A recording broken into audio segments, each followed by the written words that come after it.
General, your name is mentioned in these documents. You've been on our program for years. You've been writing books. You've been crying out from the wilderness about what they did to you. What a remarkable moment. And the floor is yours. The landscape has been set.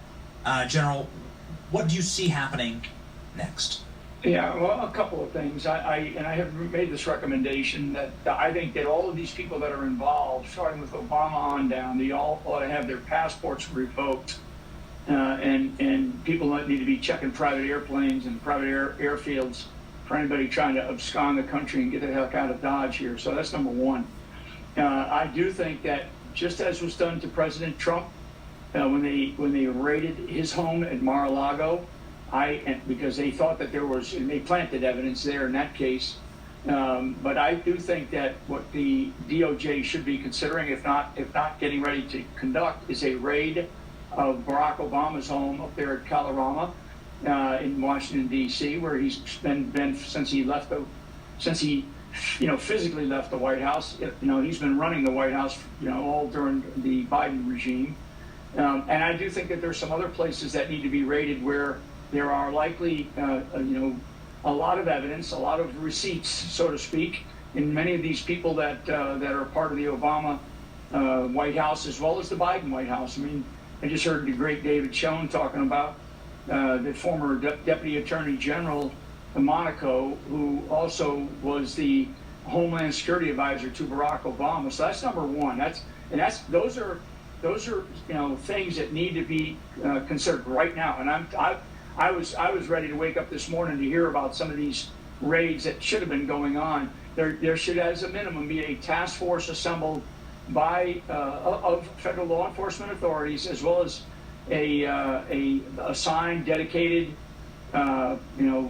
prosecutor at the DOJ level, at the Attorney General level, someone who is working directly for her and for the President of the United States. This has got to happen very quickly. The other thing that I want people to remind people to look back upon, because part of my problem was Mike Pence.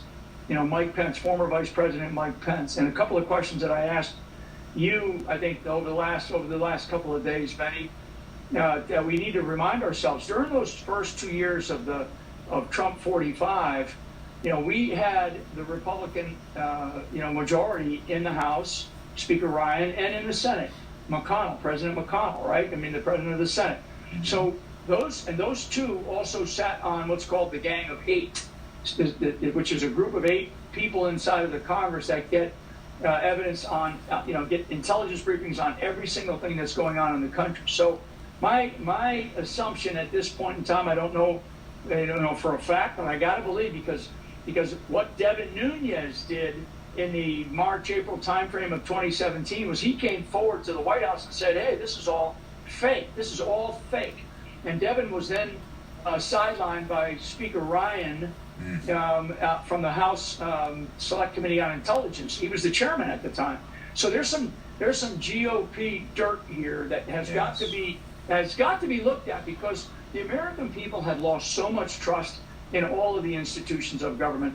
One of the things that Barack Obama did, he didn't just weaponize intelligence and weaponize the justice system. He weaponized the entirety of the government. And then he went in and weaponized elements of other institutions, like the education system in the country, like the healthcare system in the country. There's parts of our government that run those things, but then what they did was they just enabled all of these capabilities within our country to be weaponized, and he did it for 8 years. And as I said the other day in a post I put out, the deep state plan was really 8 years of Obama, 8 years of Hillary, and the strategy was if Hillary didn't win, as we know what Peter Strzok and his lover Lisa Page talked about when they talked about we have an insurance plan if he wins, right? Well, the insurance plan was kicked in, and Peter Strzok is part of this, and I venture to say that there's going to be some people inside that are going to be that they are going to feel the pressure of going to prison. And when they do, they'll start to sing, like they say, right, in the movies. They're going to sing. And so I do believe that we have two things here, two big lines. One is, of course, what Tulsi Gabbard just exposed to to the world and to the American people, which is the greatest crime in the history of the United States of America.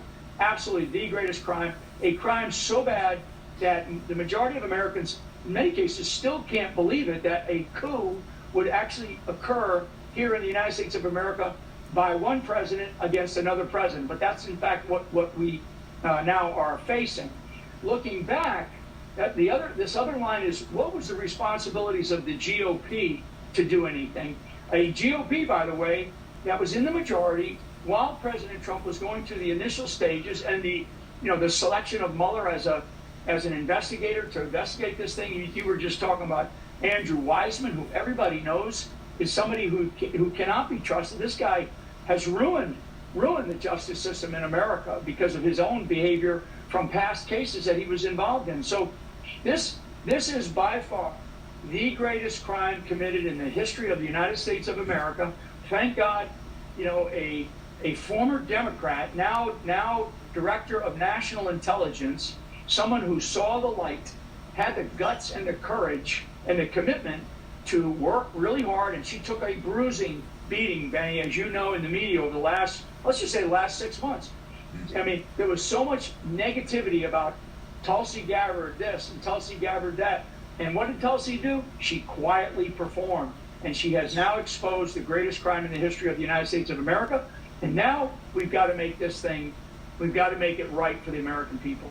General, I know that you're at the airport. I deeply appreciate your time on this program, and so hopefully we have time for a follow-up or two. Yeah. I'll get to them very quickly. Here's your name in the actual documents. This is James Comey saying that he put a mark on you and that he's planning on trying to corner you and to rip you away from President Trump and to destroy you at the National Security Council. He's also admitted to this on camera. There's a separate moment where James Comey was asked about this, and he said so. If we could just play it muted, but he basically, we don't have the time to play. He basically says, yes, I attacked Flynn because there weren't enough protections of the new administration. I was taking advantage of a nascent Trump administration. Now, what's your commentary on this now that it's all ripped, the guts have been ripped out and the black and white is out in the open? Yeah, that man right there needs to go to prison. And there's a couple of others around him that were part of this coup, this attempted coup against the United States of America.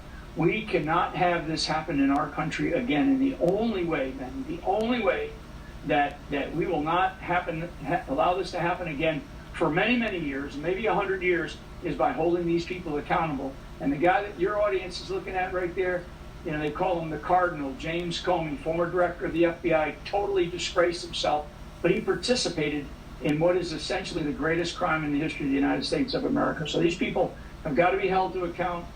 People are going to expect movement very quickly by this administration, by the Trump administration. We don't need years worth of investigations. All the evidence is right there, and thank God for Tulsi Gabbard. Final question, General. Since you're a military man, you rose to the highest conceivable ranks within the military and within the civilian structure in the White House. Your credentials are impeccable.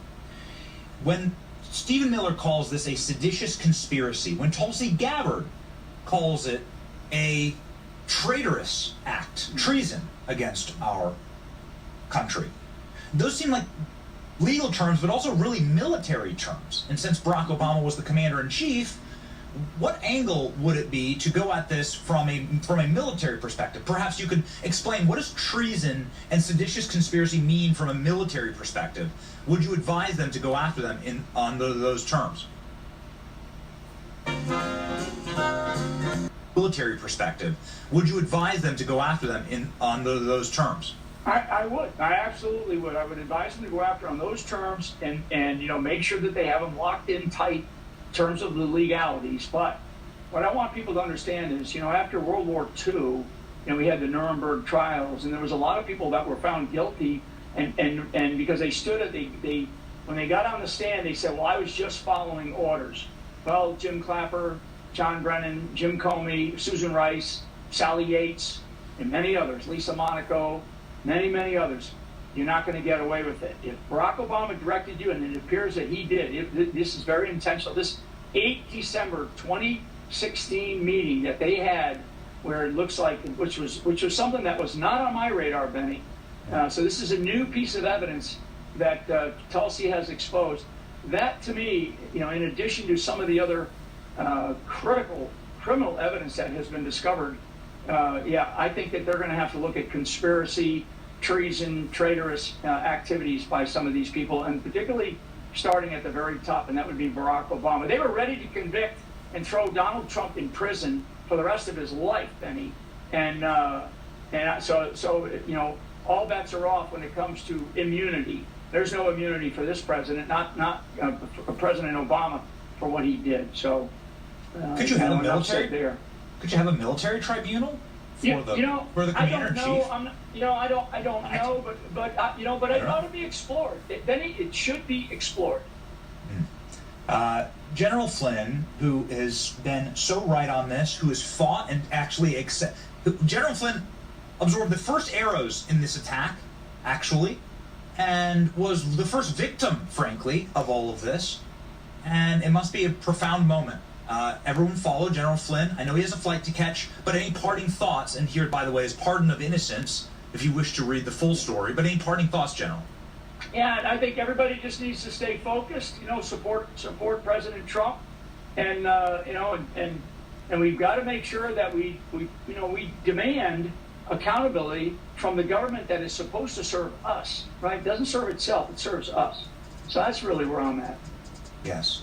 Godspeed, General, and we look forward to having you on regularly to talk through this with our audience. Absolutely. Godspeed. Absolutely. Thank you, Ben.